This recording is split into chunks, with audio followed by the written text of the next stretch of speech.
특별격이라는 건 뭐냐면 극단에 치다는 사주라고 생각하시면 돼요. 그 극단으로 하나의 격을 이루는 사주를 특별격이라고 얘기를 하는데,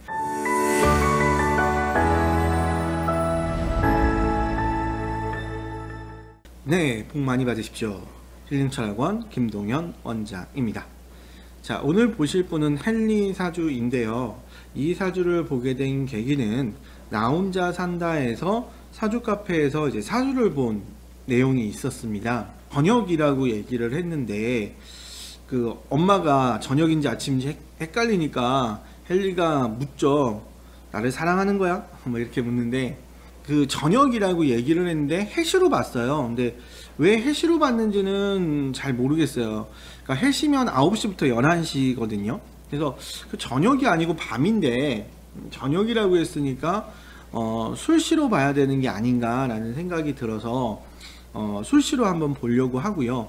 그 다음에 술시로 보면 이 사주가 특별격이라는 사주가 돼요. 그러면 특별격이라는 건 뭐냐면 극단에 치다는 사주라고 생각하시면 돼요. 그 극단으로 하나의 격을 이루는 사주를 특별격이라고 얘기를 하는데, 그래서 특이한 사주인데, 근데 이 사람이 살아온 것, 이 사람의 성향, 모든 것을 봤을 때 이 사람을 특별격으로 보아야 해석될 수 있는 사주가 아닐까라는 생각이 들어서 일단 조금 어려운 말을 할 텐데요. 왜 이 사주를 저는 특별격으로 보았냐, 이거를 잠깐 얘기하고 갈게요. 이 사주는 토라는 기운이 이 밑에 이렇게 세 개가 주르르 붙어 있습니다. 그 다음에 천간에 기토라는 토가 있는데 얘가 이렇게 각기합토가 되느냐의 문제예요. 그런데 이렇게만 합의되면 안 되고요. 이렇게 전체가 통으로 합의돼야 됩니다. 그랬을 때 갑기합토가 되는 이 특별격 사주가 되는데, 이 특별격 사주를 될 화자에 화토격이라는 사주가 돼요. 여기에 있는 화는 중요하지 않습니다. 왜냐하면 화생토기 때문에, 화는 토를 도와주는 거기 때문에 전혀 문제가 되지 않고요. 여기서 문제는 이 간목 3개가 이 기토 하나와 전체로 합의될 수 있느냐, 이게 이제 중요한 건데요. 이 밑에가 다 토이기 때문에, 뿌리가 다 토이기 때문에 저는 된다라고 생각하는 쪽이고요. 이거는 각 학파마다 주장하시는 분마다 조금 다를 수가 있어요. 제 의견이 무조건 맞다 이렇게 얘기할 수는 없지만, 저는 연, 월, 일이 다 토로 구성되어 있고 저기 기토가 있어서 전체가 갑기합토가 됨으로써 화토격이 되는 사주다 라고 생각을 합니다. 그래서 화토격으로 볼 텐데요. 자, 이렇게 화토격으로 보면 어떤 특성을 갖냐면 토의 기운이 용신이 돼요. 필요한 기운이 돼요. 그러니 토 기운이 좋고 화 기운이 좋은 사주가 됩니다. 만약에 그렇지 않다면 이 사주는 토의 기운이 나쁜 신약 사주가 돼요. 그래서 전에 봤던 거하고 내용이 좀 달라질 수 있는 게, 이게 갑술이라는 이 시간 때문에도 그렇거든요. 이것 때문에 화토격으로 본다, 이렇게 보고 이야기를 해보도록 하겠습니다. 일단 헨리의 성격인데요. 간목이라는 성향을 가지고 있지만 이 사주는 갑기합토가 됨으로 인해서 중정지압이라는 특성을 갖게 돼요. 중정지압이라는 게 뭐냐면 갑기합토를 얘기하는 건데 중립적이다 라는 개념이에요.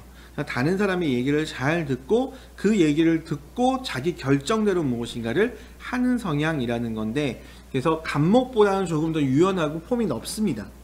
그게 화토격 사주의 특징이에요. 그러니 성격 자체도 간목보다는 갑기합토의 성향이 강하다. 그러니까 이 부분에서부터 이미 바뀌었죠. 두 번째, 가치관인데 이 가치관은 화토격이라는 성향이 가지고 있는 게 토라는 성향을 중요시하는데, 이 토라는 성향이 뭐냐면 화계라고 해서 재능이에요. 그리고 중립적인 거예요.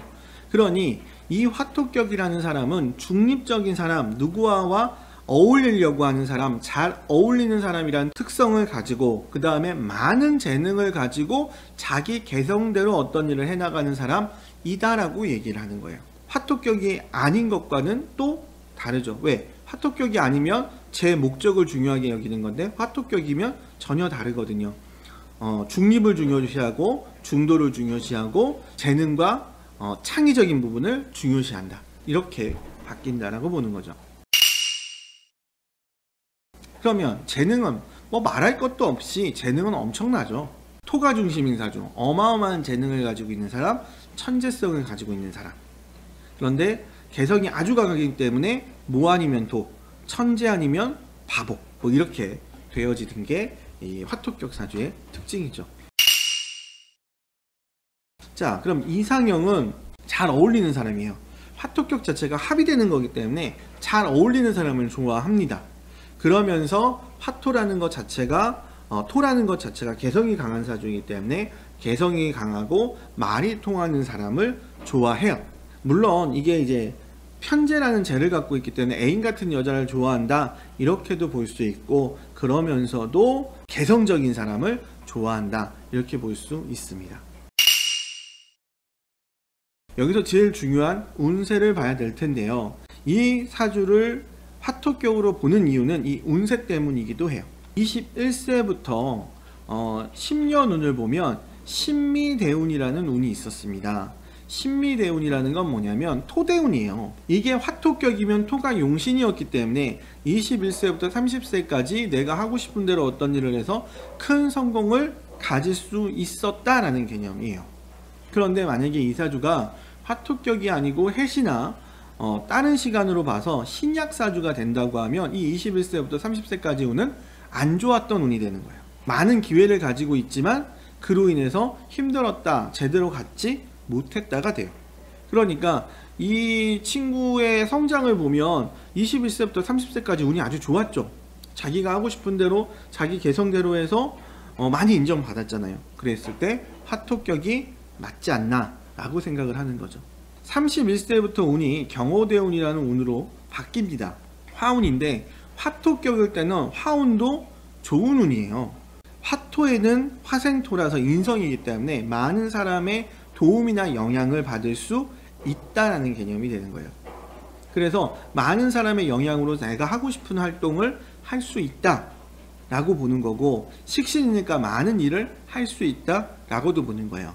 왜냐하면 화토격이라는 거는요, 목이 기준이 되는 게 아니라 토가 기준이 돼요. 이게 특별격이, 이게 바뀌어버려요. 될화잖아요. 그러니까 목이 아니라 될화의 화토니까 토로 바뀐다거든요.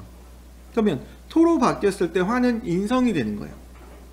그래서 많은 사람의 영향이나 도움을 받아서 내가 하고 싶은 것을 할 수 있다. 그러니까 나 혼자 하는 것이 아니라 사람들의 영향으로 어떤 일을 같이 한다는 개념이 돼요. 그러니까 21세부터 30세까지는 내가 하고 싶은 대로 어떤 일을 했다면 31세부터는 주위 사람들로 인해서 내가 하고 싶은 것을 한다 라는 개념입니다. 그러니 좋은 운이죠. 자, 그런데 대신에 작년과 올해 운은 좋은 운은 아니에요. 왜냐하면 수운이 들어오거든요. 화토격에서 수운이라는 것은 내가 재를 갖는 것이기 때문에 뭐 나쁘다고, 아주 나쁘다고 얘기할 수는 없지만 그러나 충이거든요. 그래서 화토격일 때는, 토가 중심일 때는 이 수운이 좋은 운은 아닙니다. 그래서 31, 32의 운이 좋은 운은 아닌 거예요. 화토를 깨는 운이기 때문에.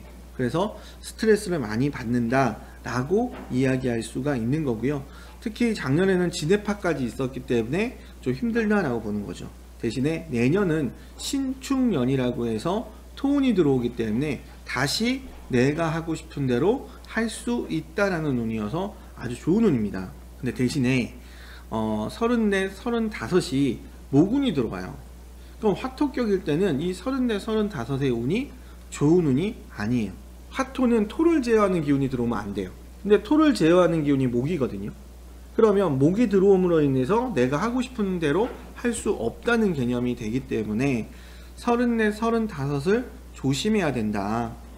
나를 제어하는 것들로 인해서 내가 힘들어질 수도 있다.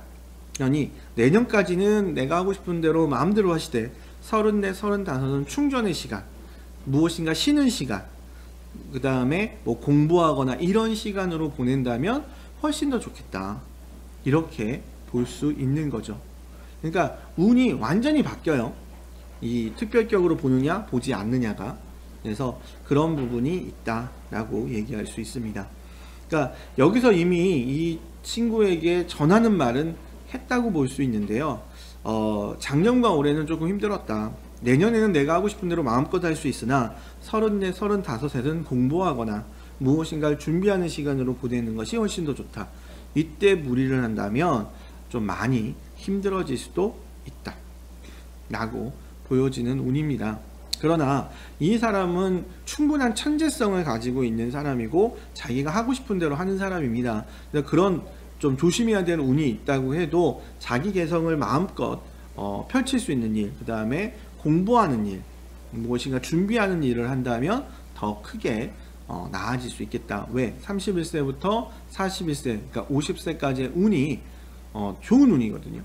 그래서 그때 내가 원하는 것을 할 수 있겠다 라고 보는 거니까 한 2년 정도만 조금 조심하신다면 더 좋지 않을까라는 좀 생각을 하고요. 좀 조언을 드리고자 합니다. 여기까지 힐링철학원 김동현 원장이었고요. 유익하셨다면 구독과 좋아요, 알림 설정 꼭 부탁드립니다. 감사합니다.